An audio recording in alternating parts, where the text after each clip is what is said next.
Spooky stories in Hindi लेकर आया है एक ऐसी भूतिया कहानी जो एक गर्ल हॉस्टल पर आधारित है। इससे पहले आपने कर्ण पिशाचिनी या उर्वशी एक सच्ची कहानी, चैन सिल्क एक तिलिस्मी गांव भूतिया कहानी पढ़ा होगा जो हमारी लोकप्रिय कहानियों में से एक है। चलिए अब शुरू करते हैं। आपने हमारी पिछली कहानी आखिर वो आ ही गई रहस्यमयी प्रेतनी को सुना होगा। अब आगे तांत्रिक भी समझ चुका था कि यह बहुत ही दुष्ट और शक्तिशाली आत्मा है, इसे वश में नहीं किया जा सकता है। तांत्रिक बोला, क्या चाहती है तो इस लड़की से छोड़ दे इसको। प्रिया बोली, मैं बदला चाहती हूँ क्योंकि मुझे इसी कॉलेज की लड़कियों ने रैगिंग करके मुझे बाथरूम में गला दबाकर मार डाला था। मैं नग्न अवस्था में उस बाथरूम में पड़ी हुई थी जहां पर ये चारों लड़कियां रहती है और इन लोगों ने ही मुझे जगाया था। तांत्रिक बोला, ठीक है, हम सब तेरे साथ हुए उस घटना पर शर्मिंदा है, पर ये सब लड़कियां निर्दोष है, इन्हें छोड़ दे, इन्होंने तेरा क्या बिगाड़ा है। प्रिया बोली, मैं किसी को भी माफ नहीं करूंगी, ये चारों लड़कियों को मैं अपने साथ ले जाऊंगी। इतना कहकर वह भयानक आत्मा प्रिया के शरीर से बाहर निकल आई और तांत्रिक के पास आकर अपने हाथों से उसके गले को पकड़ लिया और तांत्रिक को हवा में अपने एक हाथ से उठाकर बोला, अगर तुझे अपनी जान प्यारी है तो भाग जा, तेरे ये तंत्र मंत्र मुझ पर नहीं चलेंगे। और हंसते हुए तांत्रिक को कुछ मीटर दूर जमीन पर पटक दिया। तांत्रिक बिल्कुल हैरान और डर चुका था, उसने आज से पहले इतनी बुरी आत्मा कभी भी नहीं देखी थी।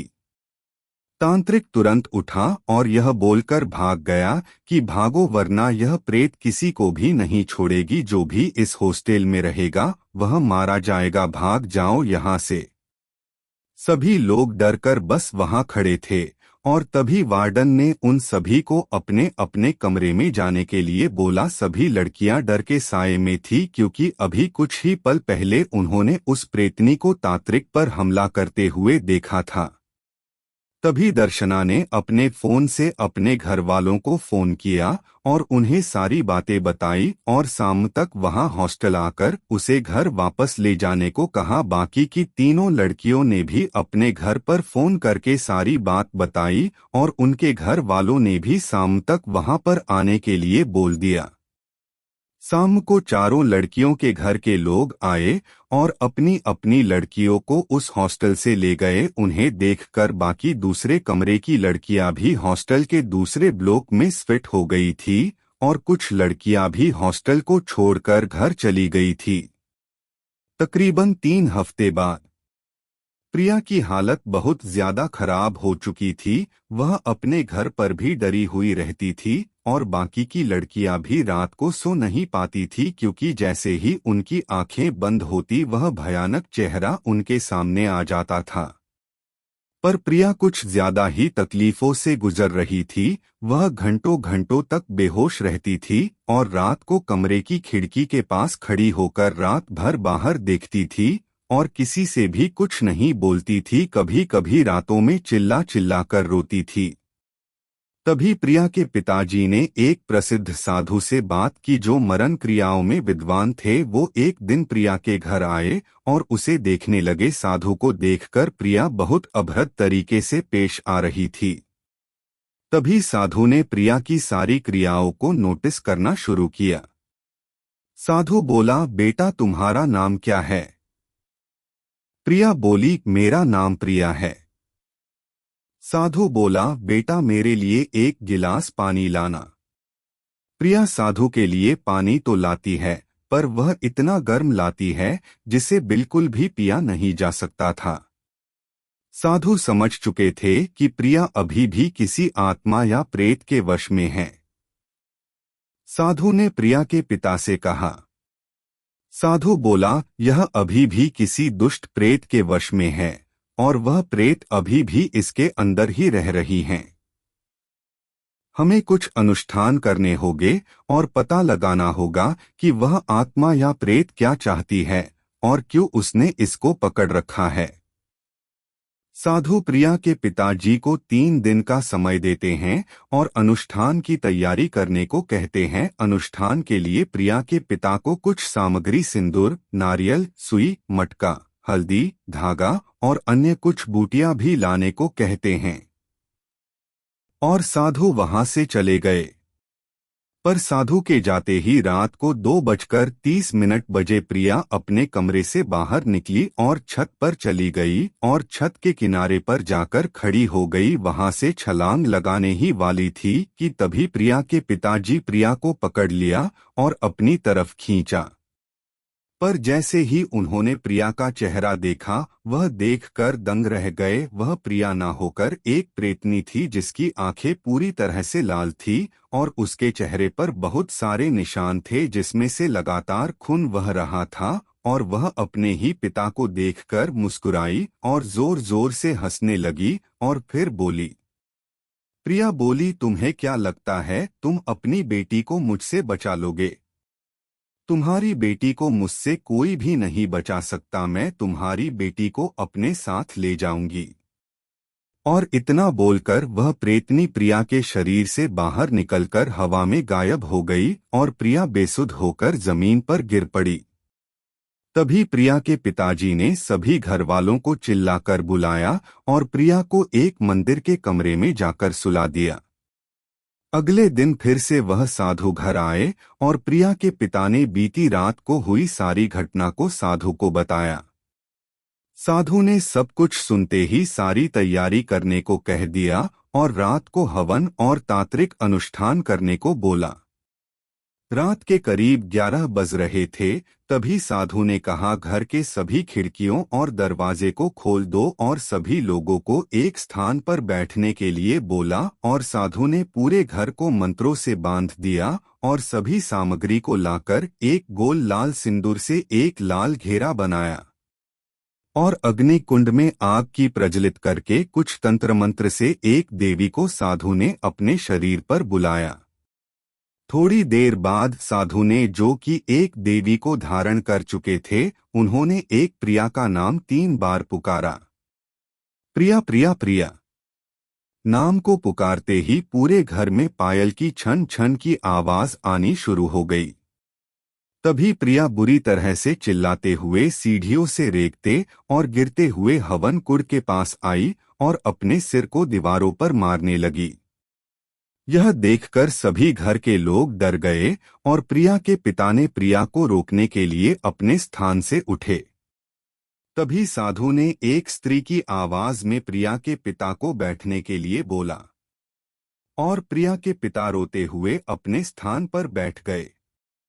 साधु ने प्रिया को गोल लाल घेरे के अंदर बैठने को कहा, पर वह दुष्ट प्रेतनी जिसने प्रिया के शरीर को वश में किया हुआ था, वह प्रिया को शारीरिक वेदना दे रही थी ताकि घर के लोग इस तंत्र मंत्र को रोक दे।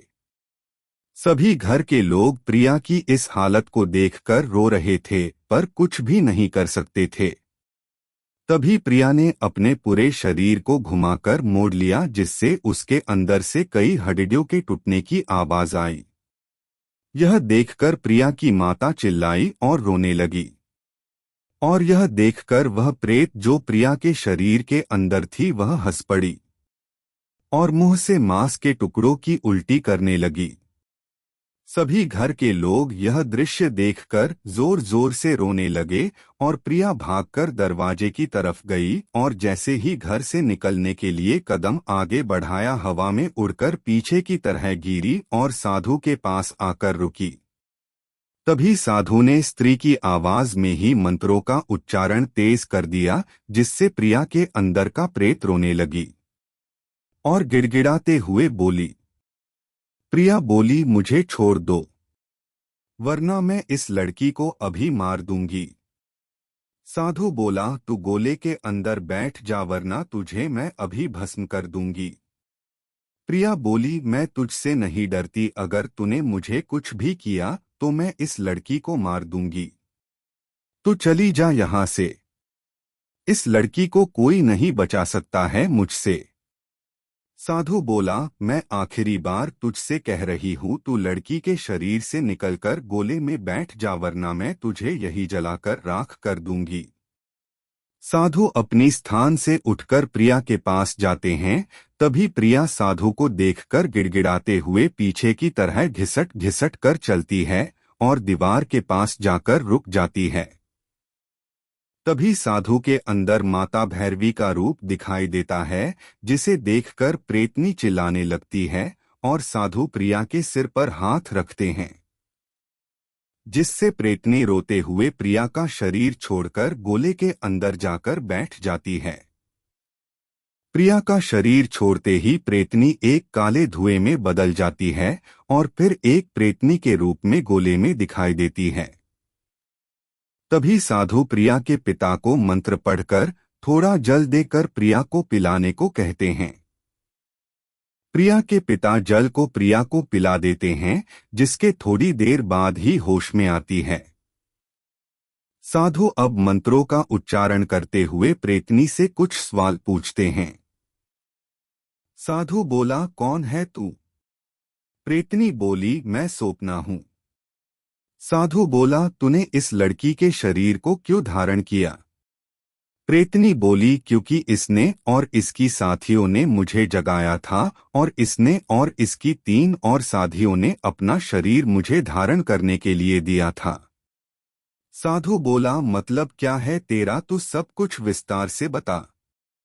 प्रेतनी, ये 4 लड़कियां जिस हॉस्टल में रहती हैं, मैं भी वही रहती थी, कमरा न 16 ब्लॉक में, और यह सब भी उसी कमरे में रहती हैं।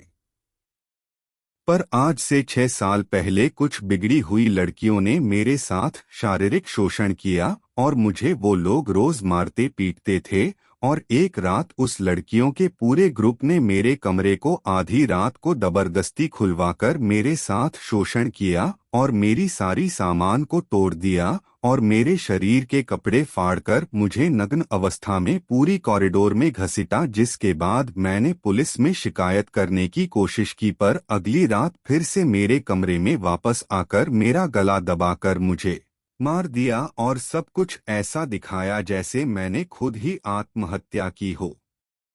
मेरी लाश 4 दिन तक उस कमरे में पड़ी हुई थी और ना ही मेरे घर वालों को यह बात पता चली कि मैं मर चुकी हूँ।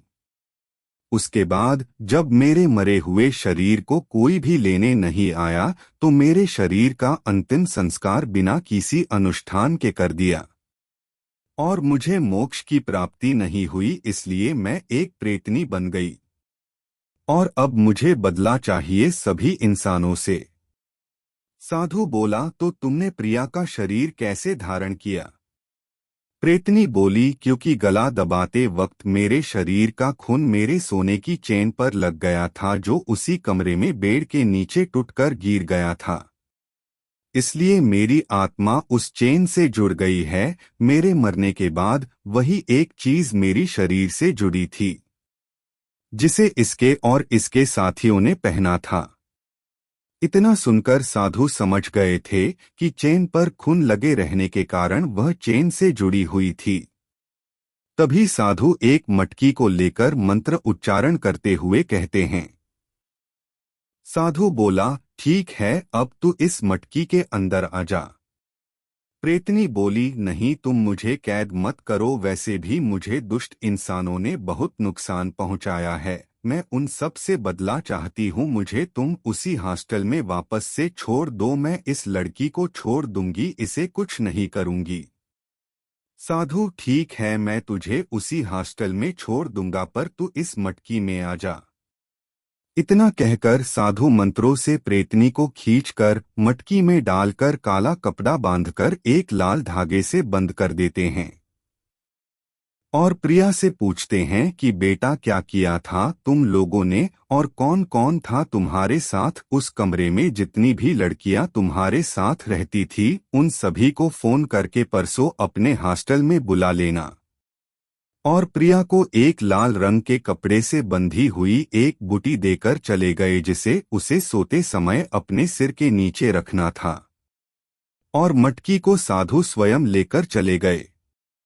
2 दिन के बाद साधु उसी हॉस्टल में गए, वहां पर बाकी की 3 और लड़कियां भी अपने घर वालों के साथ आई थी और बहुत डरी हुई थी। तभी दर्शना साधु के पास आती है और कहती है, दर्शना बोली, बाबा वह प्रेतनी बहुत शक्तिशाली है। वह रोज रात को मुझे सोने नहीं देती। मैं जब भी बेड पर लेटती हूँ मुझे ऐसा लगता है कि कोई मेरे बेड के नीचे है और वह मुझे देख रहा है।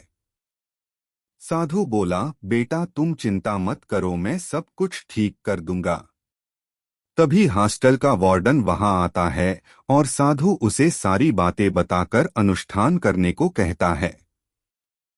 थोड़ी ही देर बाद साधु अनुष्ठान को शुरू करते हैं और पहले पीजी के उस कमरे में जाकर चेक करते हैं जिसमें चारों लड़कियां रह रही थी। प्रेतनी के बताए गए अनुसार वह सोने की चेन को ढूंढने लगते हैं जो एक लकड़ी के दराज में रखी होती है, जो पूरी तरह से चमक रही थीं। तभी साधु बाहर आकर वार्डन से कहते हैं कि इस कमरे के पूरे बिल्डिंग को खाली करवा दो, क्योंकि यहाँ पर एक नहीं बहुत सारी आत्माएं और प्रेत है, इसलिए इस पूरे ब्लॉक को ही मंत्रों से बांधकर बंद करना होगा। वार्डन इस बात को सुनकर थोड़ी देर बाद हाँ कहते हैं। उस बिल्डिंग में मात्र 14 ही कमरे थे, जिसमें कई कमरे पहले ही भूतहा हो चुकी थी। सभी लड़कियां अपना अपना सामान लेकर बाहर आती है, जिसे वार्डन दूसरे ब्लॉक के खाली बिल्डिंग में शिफ्ट कर देता है। और साधु मंत्र का उच्चारण करने से पहले उस मटकी को उस रूम में ले जाकर रख देते हैं और उस सोने की चेन को मटकी पर रखकर एक लाल सिंदूर से गोला बनाकर उसे उसी कमरे में बाधित कर दिया और सभी कमरों में मंत्रों से सिद्ध करके तालों को लगवा दिया और बिल्डिंग के सभी कोने पर सुइयों से चुभी हुई नींबू को रखवाकर उस बिल्डिंग के सारे मेन दरवाजों को बंद करवा दिया। और फिर जैसे ही साधु ने बजरंग बाण मंत्र का उच्चारण शुरू किया, बिल्डिंग में कई आत्माएं चिल्लाने और रोने लगी। बिल्डिंग के अंदर से बस सामानों के गिरने व रोने की आवाजें आने लगी। तभी कुछ कमरों के खिड़कियां अपने आप खुल गई। तभी एक हैरान करने वाला दृश्य सामने आया, जहां पर एक स्त्री की आत्मा उस बिल्डिंग के फर्स्ट फ्लोर की गलियारे में दिखी, जो साधु को देखकर चिल्ला रही थी। तभी साधु ने कुछ अन्य साबर मंत्रों का उच्चारण किया। करीब 2 घंटों के मंत्र उच्चारण के बाद पूरी बिल्डिंग से आवाजें आनी बंद हो गई और वह प्रेतनी भी गायब हो गई और सब कुछ साधारण हो गया। फिर साधु ने वार्डन को बुलाया और कहा, इस ब्लॉक के बिल्डिंग के चारों तरफ एक दीवार बनवा दो ताकि इसे कोई भी ना खोल सके, वरना वो सारी दुष्ट आत्माएं और प्रेत मुक्त हो जाएंगे, फिर यहाँ रहने वाले सभी छात्राओं को परेशान करेंगी। साधु यह बोलकर उन चारों लड़कियों के पास गए और सभी को एक एक ताबीज देकर पहनने को कहा और सभी को आशीर्वाद देकर अपने शिष्यों के साथ चले गए।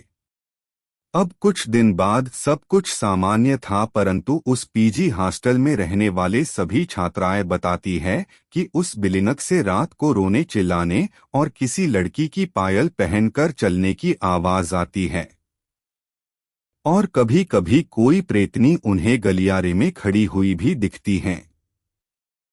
समाप्त। आज की इस कहानी में बस इतना ही, पर इस हॉरर स्टोरीज साइट पर ऐसी और भी भूत प्रेत पिशाच बेताल और कर्ण पिशाचनी की कहानियां यूं ही आती रहेगी। कृपया हमारे अन्य दूसरी कहानियों की भी पढ़कर अपनी पसंदीदा कहानियों में शामिल करें तथा अपने अन्य साथियों को जरूर शेयर करें। धन्यवाद।